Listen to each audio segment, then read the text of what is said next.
Guys, today I wanted to share one of my DT projects I made for Craft Supplies Etsy store. And before I get started with that, I just wanted to explain something.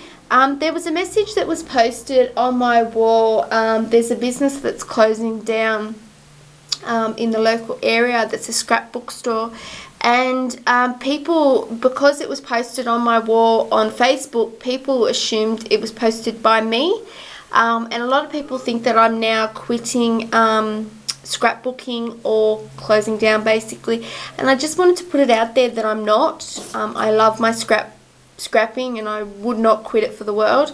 And yeah, basically just want to put it out there so nobody's worried or panicking or anything, because I've had lots of inquiries this morning saying, oh no, don't quit, or if you're quitting, good luck, and things like that. So I just wanted to let everyone know, and I'm still around. So anyway, I'm going to get started. This is my project for Craft Supplies 1. It's actually a shadow box frame, and I actually made the 3D part of it out of old chocolate bar box. I don't have one of the Martha Stewart scoreboards, so creating lines for extra fold lines is actually quite hard. So what I've done is created it out of chocolate boxes, and basically by inking it, I've created this cool effect. So I've got part gold, part black. I hope you guys, the camera's picking that up. Can you see that? And like I said, it's actually, I'm going to fix this canvas up, but it's a little mini canvas, if you guys can see that. So I'll show you the back so you can get the, and it was actually had an image already on it that I covered. Okay, so I'll put that there. I'm sorry, that's my dog whimpering in the background. So basically what I've done is so it stands properly. What I've done basically is covered it, created the frame with the chocolate bar cardboard, and that created a strong 3D effect. So as you can see, that's your shadow box there, so you've got a whole heap of depth, so you can put things even in the shadow if you wanted to. And what I've used is romance novel paper from Prima, and it was great to get using those scraps that I had left over from other projects. So basically I've cut this frame bit, and then I've lined it using the mesh bling from my DT kit, which looks like this right here. You can see that gorgeous bling, and I cut it into a row like this. So this is some leftovers, so I just cut one row off, and then I lined it around the frame just to give it extra bling, and then what I did was lined this little section in here. So using two different sheets of paper, I basically put them on top, 3D dotted it, and this letters I created in pink was from a die I've got named a Wengo Zengo die. I'm not too sure, I think it's Sizzix. And then I've just put some chain going across, and using my Monic butterfly, I think it's the 3 butterfly punch from Martha Stewart that I'm actually borrowing off a friend, and I've put that in each corner. Then up here I've just cut a little typewriter out of one of the little ads that you get on one of the pages of the romance novel, and then I've layered one of the brown flowers, which looks like this initially, and so is this one down here, and I've just added a little bit of bling. I don't know if the camera's going to pick that up.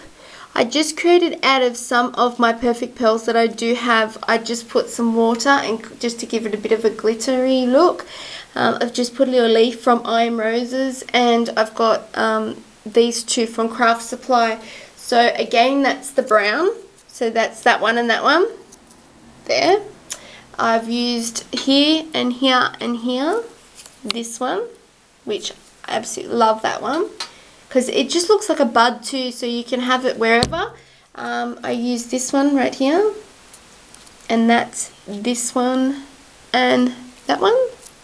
Actually, I tell a lie, Yes, they are, that one and that one. And then this one here is this one down here. And what I've done is actually sprayed it with gold. I actually have gold metallic paint, and I heard that that was a good trick to make glimmer mist out of paint. So I just added some paint and water and shook it up and added some glimmer mist, some Perfect Pearl, sorry. And then I have a glimmer mist in sand, so I actually mixed the two colours. So there's a gold and a brown in it. I hope the camera's picking that up. Anyway, I'll go to what I did. So this was cut out of the ads. Then I layered the two flowers with the leaf and this flower. Then down here what I've done is layered some medical gauze that they have, just you get it from the chemist, and I sprayed it with the sand glimmer mist that I said I do have. And then up here I've got a little ad that was in the paper collection from the romance novel. I've layered a little flower on the gauze, so it's just sitting there. Hopefully you guys can see that. So cute. And then I've layered the big flower with the leaf, and then we've got the brown and another one, and pink, and the little bud type looking one. And I've, see, you got the gauze poking out there and there. And then I've put one of my pen nibs. I actually got that off eBay. There was like 150 for $5, and that was free postage, so I jumped on that idea. And down here I've cut out memories out of the paper collection also, and I've distressed it and done it 3D, so it kind of, as you can see, is dimensional, and all the flowers are very dimensional off the page. I hope you guys can see that. So this is my first project for this month for my Craft Supply 1 design team project, and hopefully you guys like it. Please let me know what you think, and I will just about to start project 2 filming, so that will be up after this video, so hopefully you guys will check them out, and make sure you go check out Craft Supply 1. There will be a code below that if you guys go, if you use my code that I provide down below, and you also give her my name, her name's Julie, she will then discount your purchase at the checkout. So make sure you go check them out, and I'll see you later.